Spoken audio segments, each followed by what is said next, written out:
का अपना टॉपिक है केमिकल काइनेटिक्स। कक्षा 12 में ये चैप्टर नंबर 4 है और इसका अंक भार भी 4 ही है। बहुत ही महत्वपूर्ण चैप्टर है और यह चैप्टर मुख्यतः 3 भागों में बंटा हुआ है। वेग, क्रियाविधि और वेग को प्रभावित करने वाले कारक। इन 3 पार्ट से मिलकर के ये बना हुआ है। तो अब अपन शुरू करते हैं रासायनिक बल गति की। रासायनिक बल गति देखिए, भौतिक विज्ञान की वह शाखा जिसके अंतर्गत अपन किसी भी रासायनिक अभिक्रिया के वेग को प्रभावित करने वाले कारक और उस अभिक्रिया की क्रियाविधि का अध्ययन करते हैं, वह शाखा कहलाती है रासायनिक बल गति की, यानी केमिकल काइनेटिक्स। जैसा नाम से ही लग रहा है, केमिकल रासायनिक काइनेटिक्स यानी बल गति, यानी इस भौतिक विज्ञान की इस शाखा के अंतर्गत अपन किसी भी अभिक्रिया के वेग, उसको प्रभावित करने वाले कारक और उसकी क्रियाविधि का अध्ययन करते हैं। तो लीजिए शुरू करते हैं अपन पॉइंट टू पॉइंट। वेग, क्रियाविधि और कारक अपने को पढ़ने हैं, यहाँ सीधी सी बात। तो अपन शुरू करते हैं यहाँ पर वेग की। वेग अपन पढ़े तो अपन बहुत अच्छे से जानते हैं कि जब भी कोई अभिक्रिया लिखते हैं अपन, लेफ्ट साइड में क्रिया कारक होते हैं जिसे अभिकारक भी कहते हैं, और राइट साइड में क्रियाफल या उत्पाद जिसे अपन कहते हैं। तो क्रिया कारक जब अभिक्रिया शुरू नहीं होती है तो क्रिया कारक की मात्रा है यहाँ मैक्सिमम और क्रियाफल नहीं होते। लेकिन जैसे ही अभिक्रिया शुरू होती है, क्रिया कारकों की सांद्रता घटनी शुरू हो जाती है, क्रियाफल बनना शुरू हो जाते हैं, यानी क्रिया कारकों की सांद्रता कम होती जाती है और क्रियाफलों की सांद्रता बढ़ती चली जाती है। इसका मतलब ये होगा कि समय के साथ साथ क्रिया कारक और क्रियाफल की सांद्रता में परिवर्तन होगा। यानी ये मैंने ग्राफ यहाँ बनाया है सांद्रता और समय कारक। जब इनिशियल स्टेज की बात करते हैं, इस स्थिति में केवल क्रिया कारक है, क्रियाफल का मान 0 है। जैसे ही समय शुरू हुआ, इसका मतलब अभिक्रिया शुरू होगी, क्रिया कारकों की सांद्रता घटनी शुरू हो जाएगी और क्रियाफलों की सांद्रता बढ़नी शुरू हो जाएगी। एक स्थिति ऐसी आ जाएगी कि हो सकता है दोनों के बीच में साम्य स्थापित हो जाए, या फिर वह अभिक्रिया अनंत तक चलती रहे। यानी एक बात अपन तय कह सकते हैं कि कोई भी अभिक्रिया 100% कंप्लीट नहीं होती। लेकिन यहाँ अपन सीधा अपन केमिकल काइनेटिक्स की बात करेंगे तो मैं ये कह रहा हूँ कि भाई समय के साथ क्रिया कारक और क्रियाफल दोनों की सांद्रता में परिवर्तन आ रहा है। तो इसी परिवर्तन को अपन कहते हैं अभिक्रिया का वेग। यानी समय के साथ होने वाला क्रिया कारक और क्रियाफल की सांद्रता में होने वाला परिवर्तन अभिक्रिया का वेग कहलाता है। इससे फिर वेग और समय आरेख मैंने एक और बना रखा है, इसमें देखिएगा वेग और समय आरेख को भी अपन देख लेते हैं। शुरुआत में जब क्रिया कारकों की मात्रा अधिक होती है, क्रियाफल बने भी नहीं होते हैं, जैसे ही अभिक्रिया शुरू हुई तो अभिक्रिया का वेग बहुत तेज होता है, वहां पर उस स्थिति में टॉप पर होता है। जैसे ही समय बीतता जाता है, क्रिया कारकों की सांद्रता घटती चली जाती है, फलस्वरूप वेग का मान घटता चला जाता है और लास्ट तक आते आते वह इस आरेख के अनंत स्पर्शी हो जाता है। जहां मैं अभी बात कर रहा था कि कोई भी अभिक्रिया 100% पूर्ण नहीं होती, वो चीज यहाँ आ रही है इस आरेख में, क्योंकि यह आरेख कभी भी इस रेखा को टच नहीं करेगा। दैट मीन्स 0 की मात्रा में नहीं आएगा, यानी यह लगातार इसके अनंत स्पर्शी चलता रहेगा। तो इन 2 आरेख से अपन ने समझा है कि एक तो कोई भी अभिक्रिया 100% कंप्लीट नहीं होती है, अभिक्रिया का जो आरेख वेग समय आरेख वह अनंत स्पर्शी रहता है। दूसरा, क्रिया कारक और क्रियाफलों की सांद्रता में समय के साथ हुआ परिवर्तन अभिक्रिया का वेग कहलाता है। लीजिए मैंने लिखा है अभिक्रिया वेग। अभिक्रिया वेग इक्वल्स टू प्लस माइनस क्रिया कारक या क्रियाफलों की सांद्रता में परिवर्तन अपॉन परिवर्तन में लगा समय। यानी जैसा मैं कह रहा हूं कि भाई अभिक्रिया वेग क्या है, क्रिया कारकों की सांद्रता घटती है और क्रियाफलों की सांद्रता बढ़ती है। तो यहाँ देखिए घटना और बढ़ना, जो प्लस और माइनस सिंबल आ रहे हैं वो किसके लिए हैं?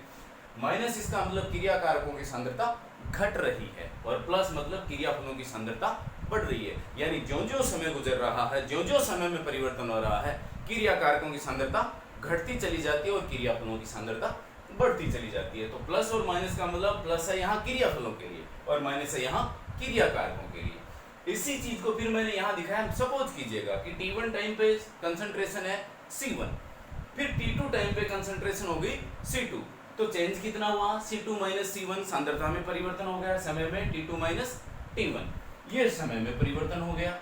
तो परिवर्तन का अपन ने लिखा डेल्टा सी, डेल्टा मतलब परिवर्तन, सी सांद्रता यानी सांद्रता में परिवर्तन बटे परिवर्तन में लगा समय यानी समय में परिवर्तन। तो इसे अपन ने लिख दिया अभिक्रिया वेग equals to plus minus delta C upon delta T, यानी सांद्रता में परिवर्तन बटे समय में परिवर्तन। जो भी सांद्रता में परिवर्तन हुआ है उस परिवर्तन के दौरान समय में कितना परिवर्तन हो गया, वही अभिक्रिया का वेग कहलाता है। अब अभिक्रिया वेग बेसिकली 3 टाइप के होते हैं। एक होता है प्रारंभिक वेग, जब अभिक्रिया शुरुआत में t इक्वल्स टू 0 पर जो वेग होगा उसे अपन प्रारंभिक वेग कहेंगे। दूसरा आएगा फिर अपना तात्क्षणिक वेग और तीसरा है औसत वेग। तीनों ही वेगों की चर्चा करेंगे, जिसमें अपना सबसे महत्वपूर्ण रहेगा तात्क्षणिक वेग।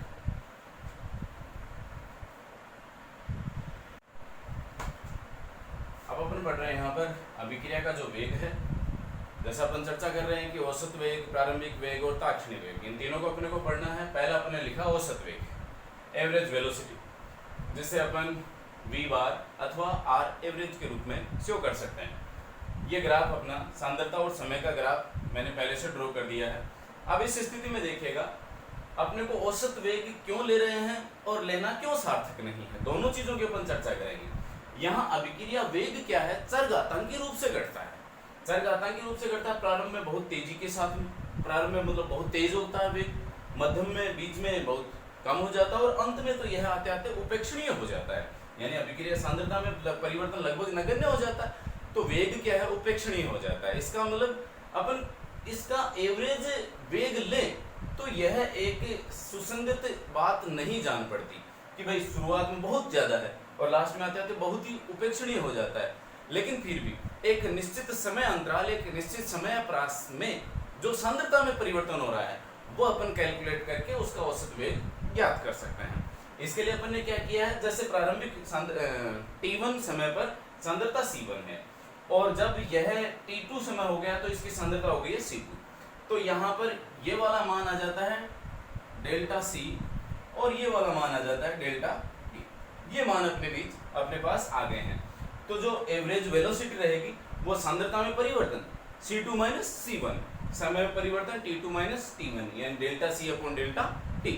जो t1 से t2 समय परास था उस परास में हुआ सांद्रता में परिवर्तन कहलाता है उसका औसत वेग। यहाँ वही कहानी रहेगी प्लस माइनस वाली। माइनस कब रहेगा, यदि ये ग्राफ क्रिया कारक के लिए है तो माइनस रहेगा, जैसे ये क्रिया कारक के लिए दिख रहा है अभी ग्राफ। क्रिया कारकों की सांद्रता शुरुआत में ज्यादा है, बाद में कम हो जाती। यदि क्रियाफल का होता तो ग्राफ वही जो इससे पीछे वाला बनाया था ऊपर उठता हुआ होता, उस स्थिति में यहाँ पर प्लस आ जाता। यदि क्रिया कारक के लिए है तो यहाँ पर माइनस रखते हैं। ये रहा अपना औसत वेग। जब पढ़ रहे हैं अपन तात्क्षणिक वेग, बहुत ही महत्वपूर्ण, क्योंकि बलगतिकी के जो अध्ययन कर रहे हैं अपन उसमें कैलकुलस में यही वेग सबसे ज्यादा काम में लेना है। इसी वेग का इस्तेमाल किया जाता है बलगतिकी में, इसलिए सबसे ज्यादा महत्वपूर्ण है। तात्क्षणिक वेग जैसा नाम से प्रतीत हो रहा है, किसी निश्चित क्षण पर उस अभिक्रिया का वेग तात्क्षणिक वेग कहलाता है। अब निश्चित क्षण पर मैंने ये आरेख बनाया था, इस आरेख में सांद्रता और समय आरेख है। इस आरेख में किसी एक पिन पॉइंट के ऊपर जो सांद्रता और समय है उसमें परिवर्तन जो हो रहा है वह परिवर्तन ही उसका तात्क्षणिक वेग कहलाता है। अब पता कैसे लगाएंगे, तो मैंने यहाँ मान लीजिए ये पॉइंट लिया कि भाई इस क्षण मुझे वेग ज्ञात करना है, तो इस क्षण के लिए अब मुझे यहाँ सांद्रता और समय का कैसे पता चलेगा कि परिवर्तन कैसे हो रहा है सांद्रता और समय में। तो अपन ने क्या किया, जो मैंने यहाँ अक्ष पिन पॉइंट किया है, इस अक्ष पॉइंट के ऊपर मैं एक स्पर्श रेखा डालता हूँ और उस स्पर्श रेखा का ढाल जो स्लोप है जिसे अपन टेन थीटा कह रहे हैं, यानी टेन थीटा इक्वल्स टू लंब अपॉन कर्ण।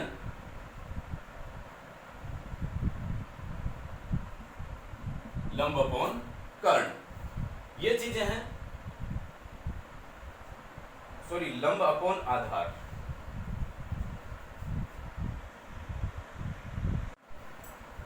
लीजिए अब अपन रासायनिक बलगतिकी के सबसे महत्वपूर्ण वेग तात्क्षणिक वेग की बात करते हैं। रासायनिक बलगतिकी का जो अध्ययन है, जो कैलकुलस है, वो सारी की सारी इस तात्क्षणिक वेग पर निर्भर करती है।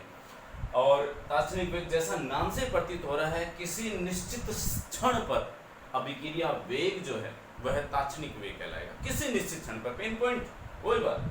तो यहाँ पर समय अंतराल क्या रहना है, समय अंतराल रहना है अनंत सूक्ष्म, बहुत ही कम, यानी टेंस टू जीरो, जो जीरो की तरफ अग्रसर होता हुआ जो चेंज इन टाइम है वो टेंस टू क्या रहना चाहिए, जीरो। उस स्थिति में सांद्रता में जो परिवर्तन हो रहा है वह परिवर्तन समय के साथ जो परिवर्तन हो रहा है उसे अपन तात्क्षणिक वेग कहेंगे।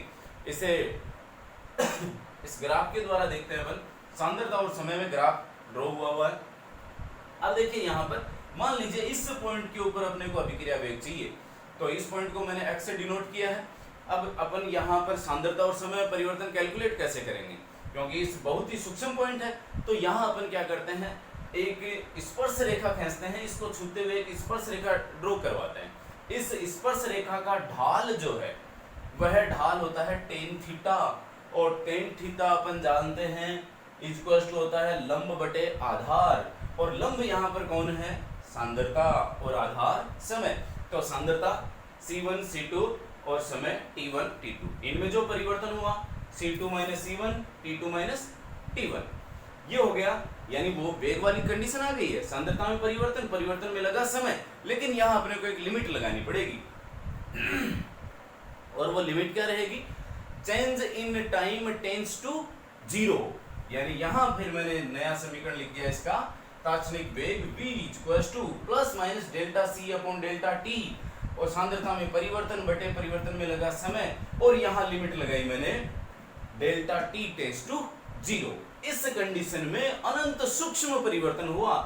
अनंत सूक्ष्म परिवर्तन होने से मैंने इसे लिख दिया dc अपॉन dt, और वही प्लस माइनस, यहाँ वो की वो प्लस माइनस, यानी प्लस दिखा रहा है क्रियाफलों के लिए और माइनस है क्रिया कारकों के लिए।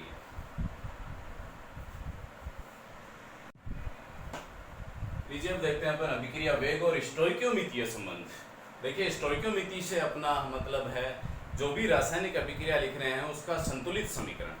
संतुलित समीकरण यहाँ क्यों जरूरी है किसी भी रासायनिक अभिक्रिया के वेग के लिए, क्योंकि अपन यहाँ अब तक बात कर रहे हैं अभिक्रिया में क्रिया कारक होता है, क्रियाफल होते हैं, क्रिया कारक खूब सारे हो सकते हैं, क्रियाफल खूब सारे हो सकते हैं, तो उसका वेग कैसे डिटरमाइन करें, तो कौन से क्रिया कारक को लें, कौन से क्रियाफल को लें। तो इन सब विवादों से बचते हुए अपन बहुत ही सिंपल तरीका यहाँ लेने जा रहे हैं, अभिक्रिया वेग और स्टोइकियोमीतीय संबंध, यानी जो संतुलित समीकरण, कोई भी समीकरण दिया हुआ है, यदि वो संतुलित समीकरण है और उस संतुलित समीकरण में फिर अपन को कितने भी क्रिया कारक हों, कितने भी क्रियाफल हों, उनमें से कोई भी एक क्रिया कारक अथवा कोई भी एक क्रियाफल उस संपूर्ण अभिक्रिया के वेग को आराम से, आसानी से बता सकता है। तो इस वजह से अपन ने यहाँ लिखा है, ये महत्वपूर्ण है, सब बहुत महत्वपूर्ण है। यहाँ से न्यूमेरिकल्स आते हैं, और इस न्यूमेरिकल्स, ये न्यूमेरिकल देखिए IIT है, JEE है, नीट है, गेट है, सेट है, नेट है, हर एक एग्जाम में कंपटीशन में आते हैं, और 12th का तो है ये टॉपिक, तो वहाँ तो आने ही आने। तो यहाँ देखिए A है, A से कन्वर्ट जो प्रोडक्ट प्राप्त हो रहा है वो B है। यहाँ अब इन दोनों को जो रेट ऑफ रिएक्शन है वो बराबर करेंगे अपन, यानी अभिक्रिया का जो वेग है, अभिक्रिया का वेग अब A के विलोपन की दर, तो माइनस लिखा d upon dt equals to, ये बराबर रहेगा किसके, B के बनने की दर के, क्योंकि दोनों अभी यहाँ पर मैंने किसी भी प्रकार का कोई भी गुणांक इनके नहीं है, इसका मतलब दोनों संतुलित अवस्था में है ये। तो B के बनने की दर और A के विलोपन की दर है, दोनों समान है। तो चाहे ये काम मिले चाहे ये काम मिले, दोनों में से कोई भी एक अपन सूत्र लेकर के इस अभिक्रिया के कंप्लीट वेग को बता सकते हैं। अब मैंने दूसरा लिखा है A, यह चेंज हो रहा है टू B में, इसका मतलब यहाँ जो A के विलोपन की दर है, A का जो विलोपन हो रहा है उसी समय में B दुगुनी मात्रा में बन जाता है, ठीक है। तो यहाँ पर A है चेंज इनटू 2B, समीकरण संतुलित है यहाँ इस रूप में। यहाँ पर तो अभिक्रिया वेग क्या रहेगा D, ये A की सांद्रता में परिवर्तन बटे परिवर्तन में लगा समय इक्वल्स टू बराबर प्लस आया, प्लस मतलब B है, उत्पाद है, ये बन रहा है। तो यह यहाँ क्या है, दुगुनी मात्रा में बन रहा है, यानी A से दुगुना बन रहा था, यहाँ पर A का जो विलोपन हो रहा था उसी समय में दुगुनी मात्रा में B बन रहा है। तो बराबर करने के लिए क्या करना पड़ेगा अपने को, वो दुगुना है तो कर दो आधा, तो आधा कर दिया तो दोनों समीकरण क्या हो गए, बराबर हो गए। अब इन दोनों में से कोई भी लिया जा सकता है। तो यहाँ पर ए के विलोपन की दर और बी के निर्माण की दर, जो भी दोनों का ए के विलोपन का वेग है, बी के बनने का जो वेग है, वो अपन ने यहाँ पर बराबर कर लिया। अब इन दोनों में से कोई भी समीकरण अपन ले सकते हैं। नेक्स्ट समीकरण लेते हैं अपन, जैसे हाइड्रोजन आयोडाइड की अपन बात करते हैं, H2+I2। इसके लिए अपन ने लिखा है, तो यहां पर अभिक्रिया वेग क्या रहेगा, अभिक्रिया वेग संतुलित समीकरण है, स्टोइकियोमेट्रिक संबंध लगाते हैं यहाँ पर।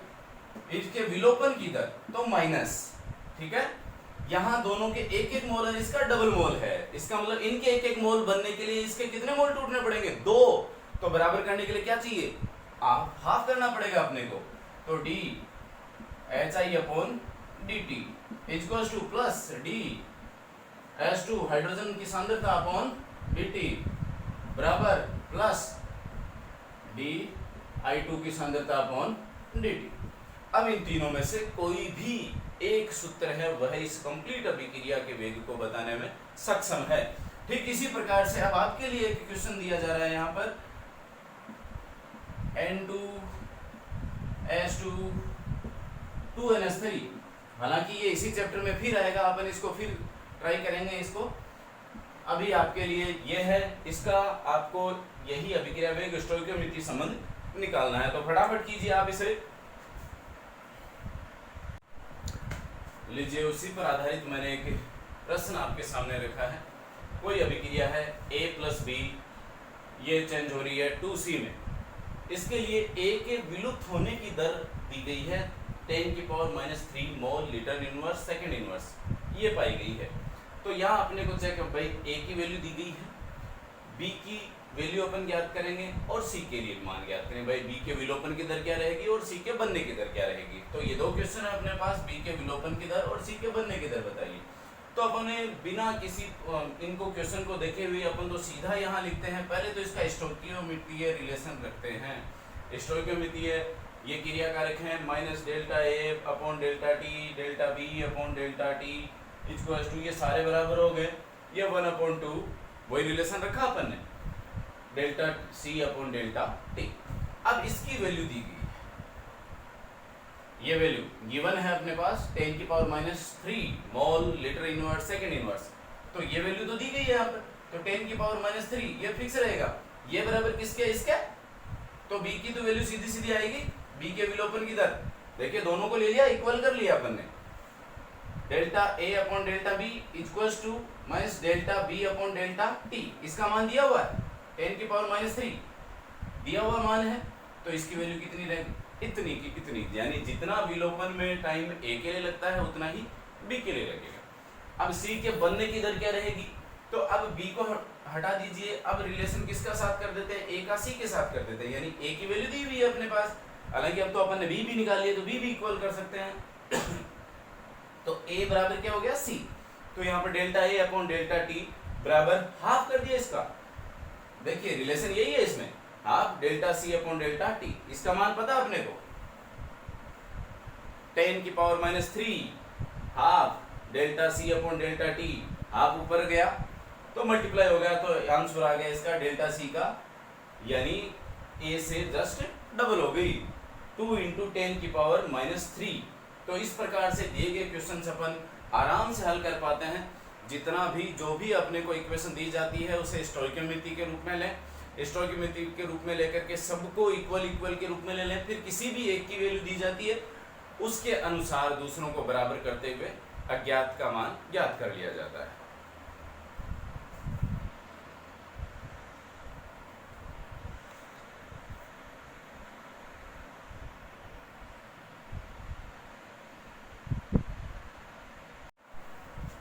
जब अपन बात करते हैं अभिक्रिया के प्रारंभिक वेग की, तो अभिक्रिया का प्रारंभिक वेग वही मैंने आरेख खींचा और इस आरेख में सांद्रता समय आरेख,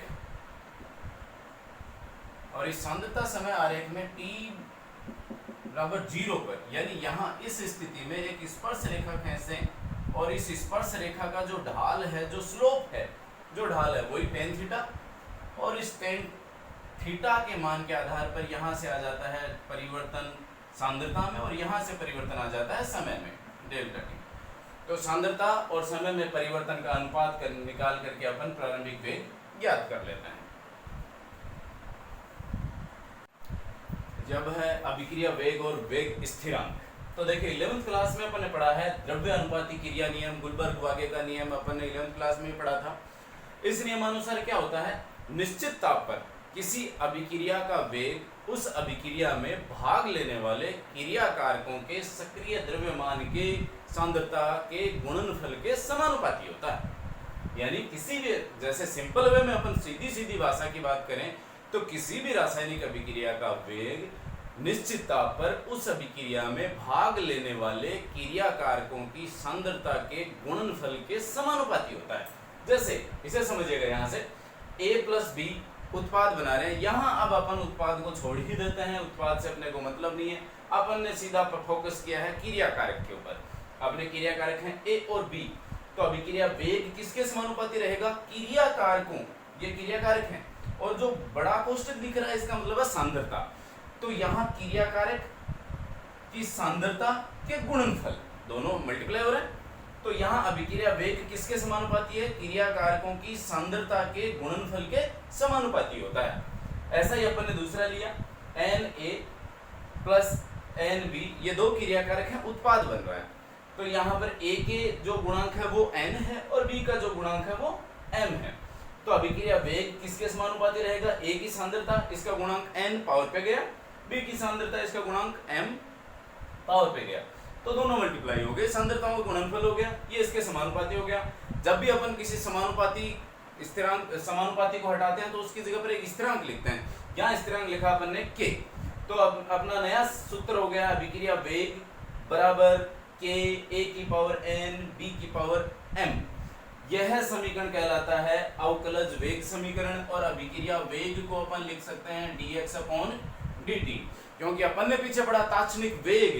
तात्क्षणिक वेग क्या है, सांद्रता में परिवर्तन बटे परिवर्तन में लगा समय। तो अभिक्रिया वेग को अब अपन आगे से यूं ही लिखते चलेंगे dx/dt equals to K A की पावर N B की पावर M। यह अवकलज वेग समीकरण है और इसे वेग नियम भी कहा जाता है। अब अपन बात करते हैं यहाँ K की, तो K को मैंने लिखा यहाँ समानुपातिक स्थिरांक है।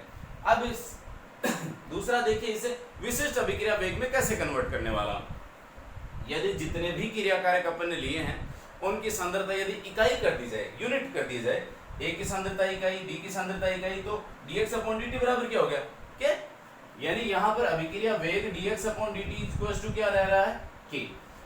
यही K कहलाता है विशिष्ट अभिक्रिया वेग, जिसे वेग नियतांक के नाम से भी जाना जाता है।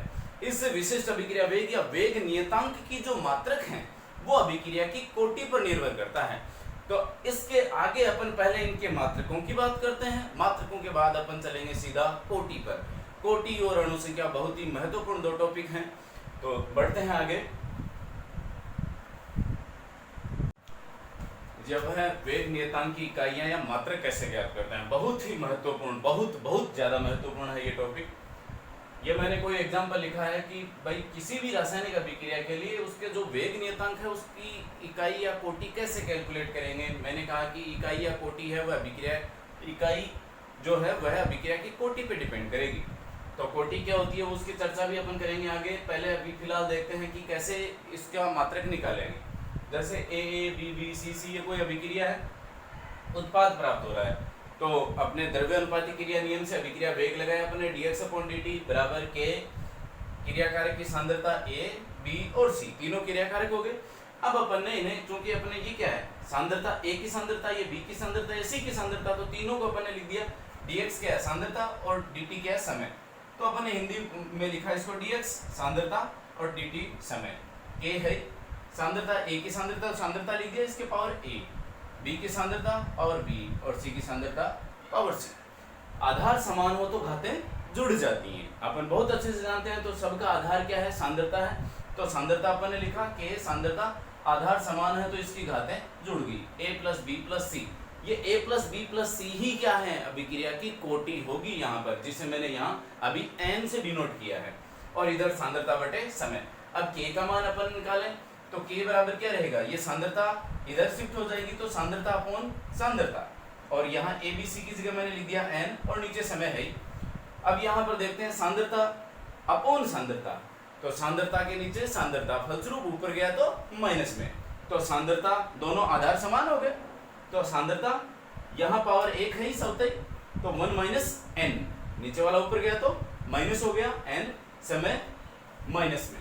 अब आगे देखते हैं इसे, k का मान जो अपन ने लिया है वह अपना है सांद्रता 1 माइनस n, और समय को अपन ले लेंगे अब यहाँ पर सेकंड में, तो ये हो गया सेकंड इनवर्स। सांद्रता को अपन मोल प्रति लीटर भी बोलते हैं, सांद्रता का मापन किस में करते हैं अपन, मोल प्रति लीटर में, तो सांद्रता के जगह अपन ने लिखा मोल प्रति litre 1 minus n second inverse. यह है वो सूत्र जो आपको हर एक परीक्षा में, चाहे किसी भी कोटि की अभिक्रिया हो, उस कोटि की अभिक्रिया के लिए आपको इकाई निकाल करके देगा। तो याद कर लीजिए ये सूत्र 100% हर एक एग्जाम में इससे प्रश्न पूछे जाने की पूरी संभावनाएं रहती हैं। 2019 के एग्जाम में माध्यमिक शिक्षा बोर्ड अजमेर के जो केमिस्ट्री का वार्षिक पेपर हुआ था उसमें बहुत ही ट्रिकली एक सवाल पूछा गया था, और उसमें यह पूछा गया था किसी भी अभिक्रिया के लिए वेग नियतांक, जैसे अपन वैल्यू तो कोई भी ले लेते हैं 1.025 सेकंड इनवर्स है। देखिए बिल्कुल ही ट्रिकी सवाल था, किसी रासायनिक अभिक्रिया के लिए ये, जैसे ये अगले ने अभिक्रिया लिख दी A+B(C), और इसके लिए पूछा इस अभिक्रिया के लिए वेग नियतांक का जो मान है वो 1.025 सेकंड इनवर्स है, तो अभिक्रिया की कोटि बताइए।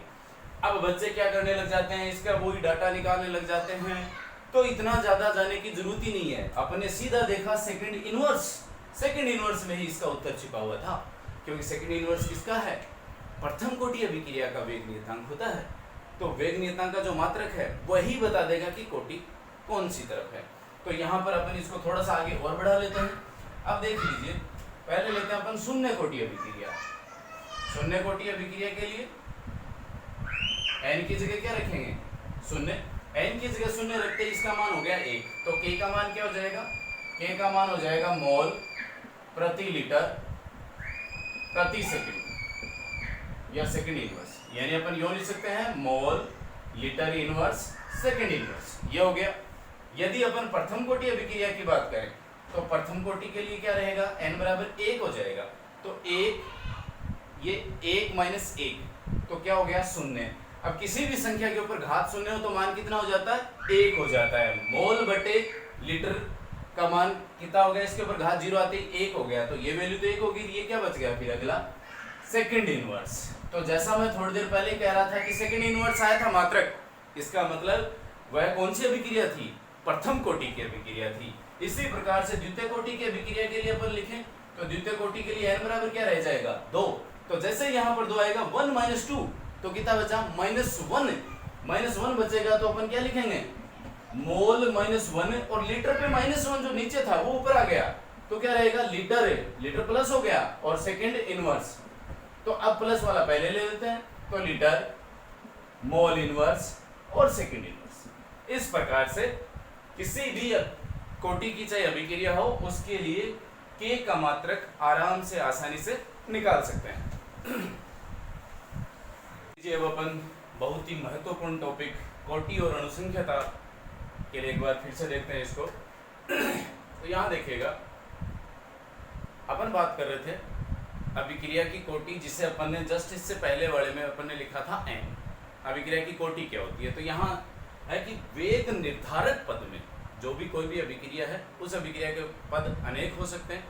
उन अनेक पदों में से वह पद जो अभिक्रिया का वेग निर्धारक पद है, रेट डिटरमाइनिंग स्टेप जो होता है, उस पद में कितने क्रियाकारक भाग ले रहे हैं, उन क्रियाकारकों की संख्या ही उस अभिक्रिया की कोटि कहलाती है।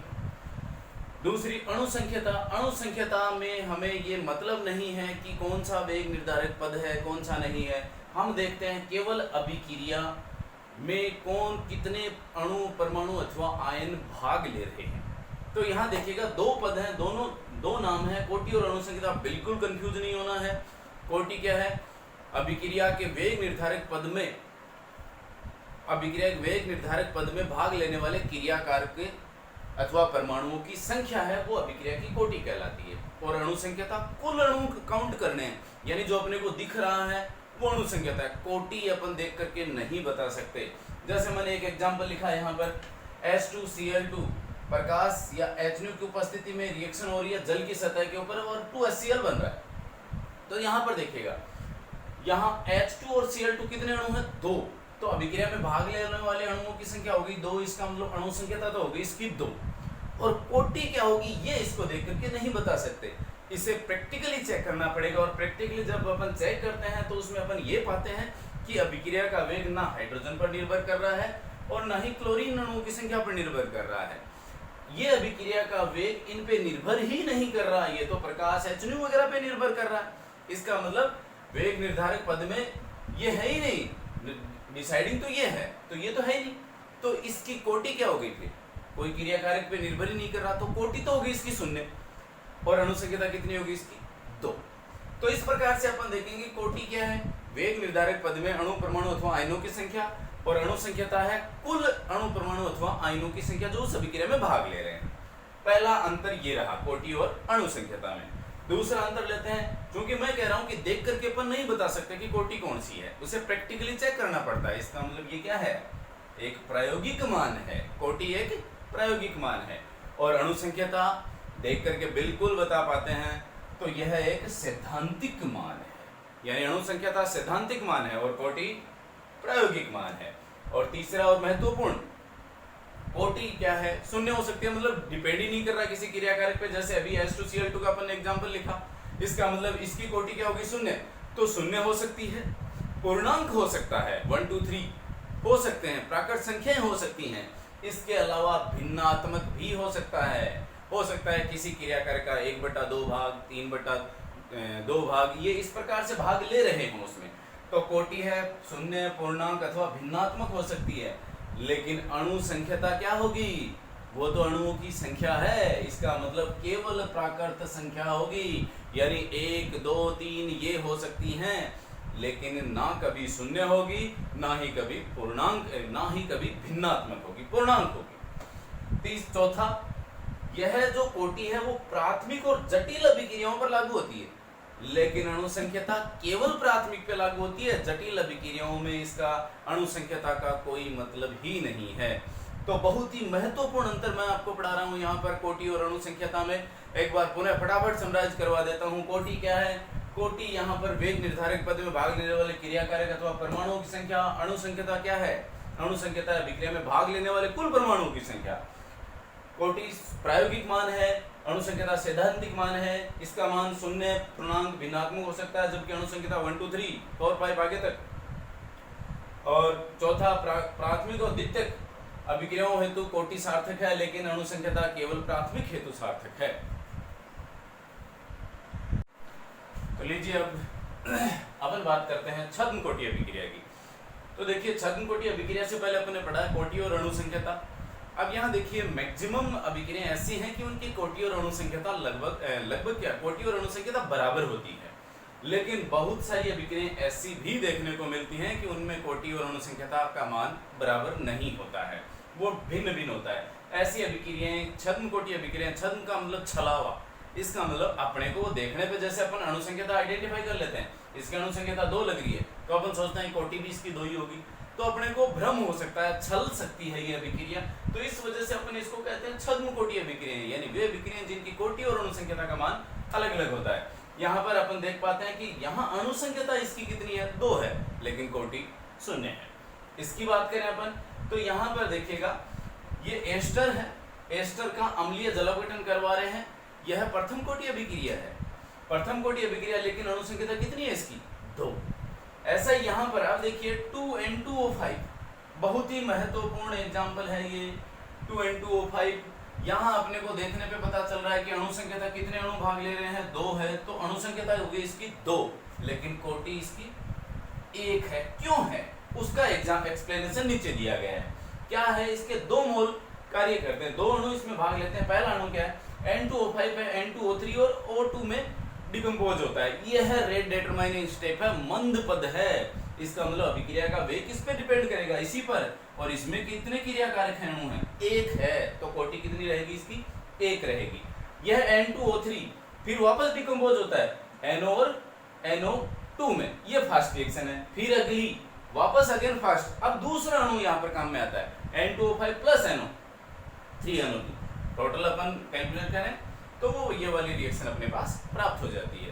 तो अपन देख पाते हैं कि यहाँ पर कोटि वे अभिक्रिया जिनमें कोटि और अणु संख्या अलग अलग होती है, यानी कोटि का मान हो सकता है 1 हो, कोटि 1 लेकिन अणु संख्या 2 हो सकती है। तो उस स्थिति में जैसे एस्टर का जलीयपुटन पढ़ा अपन ने, अम्लीय जलीयपुटन, इसके अंतर्गत प्रथम कोटि अभिक्रिया है लेकिन अणु संख्या अपने को कितनी दिख रही है? 2। तो ऐसी अभिक्रियाएं कहलाती हैं छद्म कोटि अभिक्रियाएं। अब अपने पास देखिए कई दफा प्रश्न ये आ जाता है, बहुत सिंपल दे देता है अगला और पूछ लेता है कि भाई इसमें कोटि कितनी होगी। तो कोटि कैसे कैलकुलेट करेंगे? छोटे छोटे क्वेश्चनों के लिए जैसे ये अभिक्रिया दे दी कि भाई dx/dt अभिक्रिया का वेग k a की पावर 1/2 और b की पावर 3/2। तो अपन ने इससे पहले जब वेग नियतांक का मात्रक अपन निकाल रहे थे तो उसमें अपन ने पढ़ा था कि यहाँ a प्लस बी प्लस सी, जिसमें मैंने आपको लिख करके बताया था ये सारे बराबर हैं n, और n को क्या करें? कोटि। इसका मतलब सांद्रता, ये ऊपर जो मान लिखे हुए हैं ये कोटि है, तो n बराबर क्या है? कोटि। और इसका मान कितना? 1/2 प्लस 3/2। जो भी पावर में दिया हुआ है उस पावर वाले मान को रखें और पावर वाले मान को रख करके टोटल कोटि अपन कैलकुलेट करके बता देंगे। जैसे 1/2 प्लस 3/2, तो दोनों को हल किया 4/2, यानी द्वितीय कोटि अभिक्रिया है। तो यहाँ जो मान दिया हुआ है प्लस माइनस जो भी हो सकता है, कुछ भी हो सकता है, यहाँ पर ध्यान रखने वाली बात है अपने को। जैसे अब अगला लें अपन a की पावर -1 और b की पावर 1/2, तो वही इसे हल करना है, -1 प्लस 1/2, और इसे हल कर लेंगे तो आ जाएगी अभिक्रिया की कोटि। तो इस प्रकार के भी न्यूमेरिकल्स आते हैं, बहुत सिंपल टाइप के। जब अपन पढ़ते हैं शून्य कोटि अभिक्रिया का वेग नियम, तो देखिए शून्य कोटि अभिक्रिया अपन किसे कहेंगे? वे अभिक्रियाएं जिनमें अभिक्रिया का वेग किसी भी क्रिया कारक की सांद्रता पर निर्भर नहीं करता, वे अभिक्रियाएं कहलाती हैं शून्य कोटि अभिक्रियाएं। देखिए चाहे शून्य कोटि हो, चाहे प्रथम कोटि हो, चाहे द्वितीय कोटि हो, सभी अभिक्रियाओं के लिए मैं यहाँ से यहाँ तक का एक जैसा ही फॉर्मेट रखने वाला हूँ, और इससे आपकी जितने भी कोटि की अभिक्रियाएं होंगी उसके मान निकालना बहुत ही आसान हो जाएगा, यानी वेग नियतांक बिल्कुल आसानी से ये निकल जाएगा। तो अपन ने क्या रखा? कोई भी अभिक्रिया रख ली, हमें नहीं पता कि ए प्रथम कोटि, द्वितीय कोटि, तृतीय कोटि या शून्य पे डिपेंड कर रहा है नहीं कर रहा है, ए का मान कितना है, इस यह अभिक्रिया के वेग को प्रभावित करेगा या नहीं करेगा। अपन तो अभी कॉमनली ले रहे हैं सबको एक जैसा ही, शून्य प्रथम द्वितीय हर एक कोटि के लिए। तो ए चेंज हो रहा है उत्पाद में। अब t बराबर 0 पर जब अभिक्रिया शुरू नहीं हो रही है तो ए की सांद्रता है a, स्मॉल है, और प्रोडक्ट बना ही नहीं है। यह वाला मान कब काम में आता है? जब अपन c कैलकुलेट करेंगे तब अपने काम में आ जाएगा।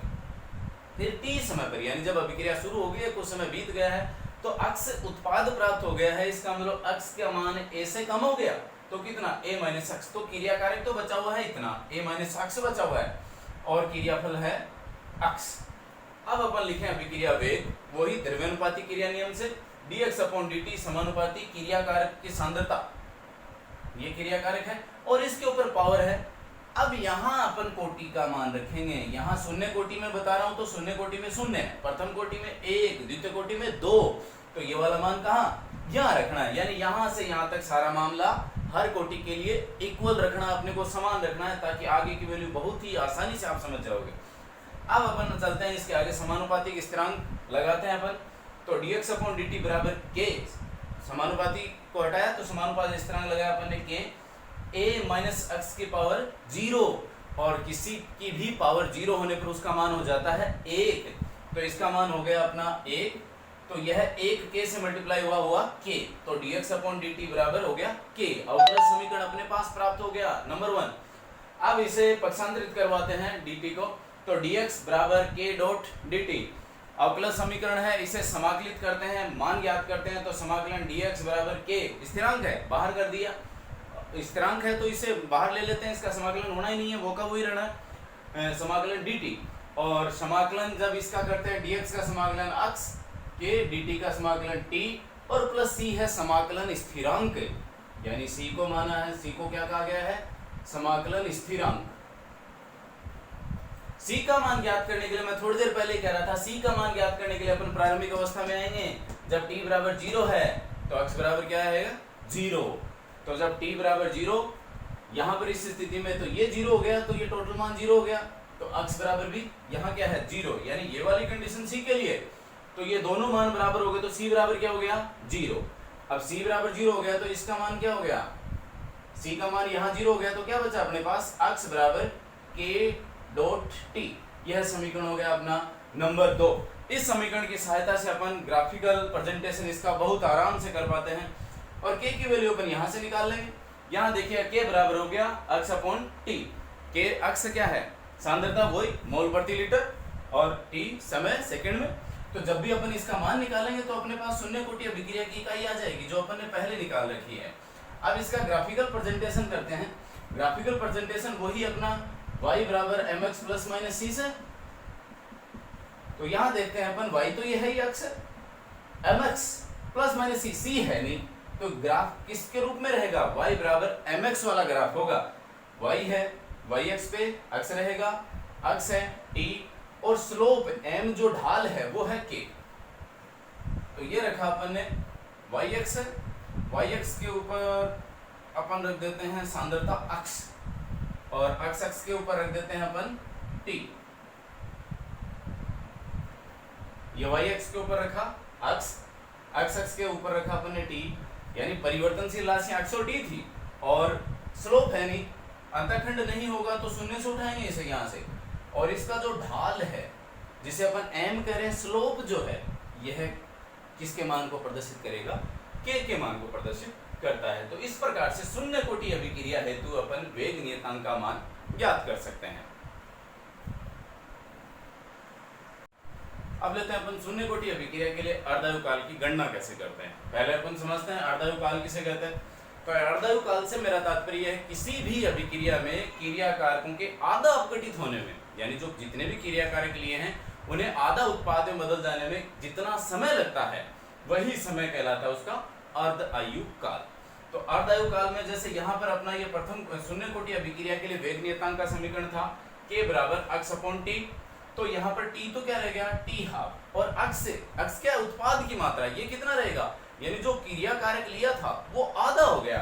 इसका मतलब क्रिया कारक को अपन ने a माना था तो x बराबर क्या हो गया a बटा 2, यानी a अपॉन 2 हो गया, ये मान हो गया x का। तो यहाँ पर x की जगह पर रखें अपन a बाई 2 और t को t हाफ बना दिया, इधर k यहाँ आ गया। तो t हाफ यानी अर्धायु काल का सूत्र हो गया अपना t हाफ बराबर a अपॉन 2k। तो यहाँ देखिए एक बहुत ही महत्वपूर्ण चीज आ रही है कि प्रथम शून्य कोटि अभिक्रिया जो है, शून्य कोटि अभिक्रिया का वेग नियतांक जो है, वेग नियतांक कभी भी क्रिया कारक की मात्रा पर निर्भर नहीं कर रहा। ये क्या है, ये तो उत्पाद है, x तो उत्पाद है, यहाँ क्रिया कारक की मात्रा पर निर्भर नहीं कर रहा, लेकिन अर्धायु काल क्रिया कारक की मात्रा पर निर्भर कर रहा है। ए जो अपन ने क्रिया कारक लिया था, तो दोनों में बहुत ही महत्वपूर्ण अंतर यहाँ निकल कर गया है। अर्धायु काल क्रिया कारक की मात्रा पर डिपेंड करता है शून्य कोटि अभिक्रिया का, लेकिन के डिपेंड नहीं करता। इस स्थिति में जब अपन कंप्लीट अभिक्रिया के लिए के का मान निकालते हैं, ये रहा अपना शून्य कोटि अभिक्रिया और उसका अर्धायु काल। आगे लेते हैं अपन प्रथम कोटि अभिक्रिया। प्रथम कोटि अभिक्रिया जैसा अपन ने शून्य कोटि अभिक्रिया के लिए किया था वैसा का वैसा अपन वो की वो ट्रिक अपन काम में लेंगे। ए उत्पाद में बदल रहा है, t बराबर 0 पर प्रारंभिक सांद्रता स्मॉल है और प्रोडक्ट है यहाँ पर 0। जब t समय पर अभिक्रिया हुई तो क्रिया कारक बच गए a माइनस x और x है वो उत्पाद में कन्वर्ट हो गया। तो यहाँ पर dx अपॉन dt बराबर k a माइनस x की पावर यहाँ आ गया 1। शून्य कोटि में अपन ने कितना लिया था 0, तो यहाँ पर अब आ गया 1। द्वितीय कोटि आएगी तो उसमें 2 लिखेंगे अपन। तो dx अब अपन सांद्रताओं को एक तरफ ले लेते हैं, तो dx upon a minus x बराबर k डॉट dt। अब इसका करते हैं समीकरण 1 दिया इसको नाम और इसका करते हैं समाकलन। समाकलन करेंगे तो dx upon a minus x का समाकलन बराबर k स्थिरांक है बाहर किया और dt का समाकलन t और dx upon a minus x, dx upon a का समाकलन ln a, लेकिन a माइनस x तो माइनस और आ गया, तो minus ln a minus x। dx upon a minus x का समाकलन है माइनस ln ए माइनस एक्स बराबर के डी टी का समाकलन टी प्लस सी, वो सी वही समाकलन स्थिरांक, सी का मान निकालना है तो मैंने कहा था टी बराबर 0 पे जाओगे, टी बराबर 0 पर x बराबर 0 है तो यहाँ x बराबर 0 हो गया और t बराबर 0 तो इसका मान कंप्लीट 0 और यहाँ से बच गया माइनस ln a, तो c बराबर हो गया माइनस ln a। ये माइनस ln a है, ये रखेंगे अपन समीकरण नंबर 2 में c का मान, तो minus ln a minus x बराबर kt minus ln a, c की जगह मान रख दिया।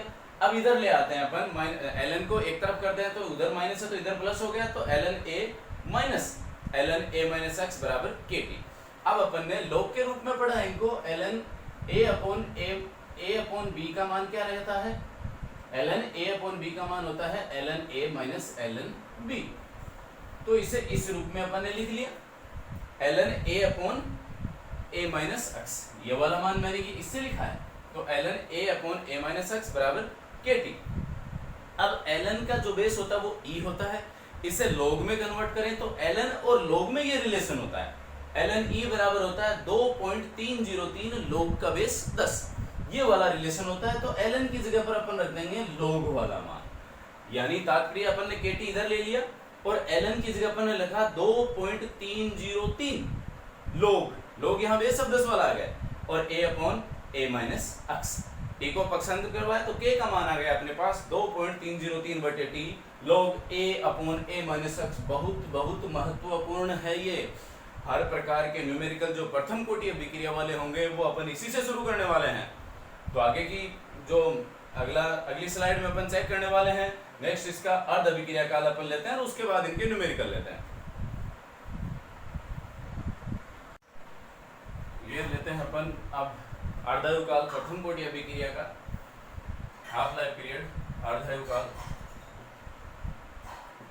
तो ये अपना समीकरण k बराबर 2.303 बटे t log a upon a minus x. अर्धायु काल के लिए अपन जाते हैं t हो जाता है t हाफ और अक्ष जो उत्पाद है वह क्या रहेगा, क्रिया कारकों का आधा हो जाएगा, तो अक्ष की जगह पर अपन रखेंगे a/2, तो वैल्यू रखी यहाँ पर t को t हाफ कर दिया अपन ने, ये यहाँ आ गया और a और अक्ष की जगह रखा अपन ने a/2, a माइनस a/2 हो गया a/2, तो वैल्यू आ गई log a अपॉन a/2, ये कट गया a से a तो इसका मान हो गया log 2 का मान होता है 0.3010, तो ये वैल्यू काउंट होकर के लास्ट में कैलकुलेट हो जाता है अपना और मान आ जाता है टी हाफ बराबर 0.693 बटे के।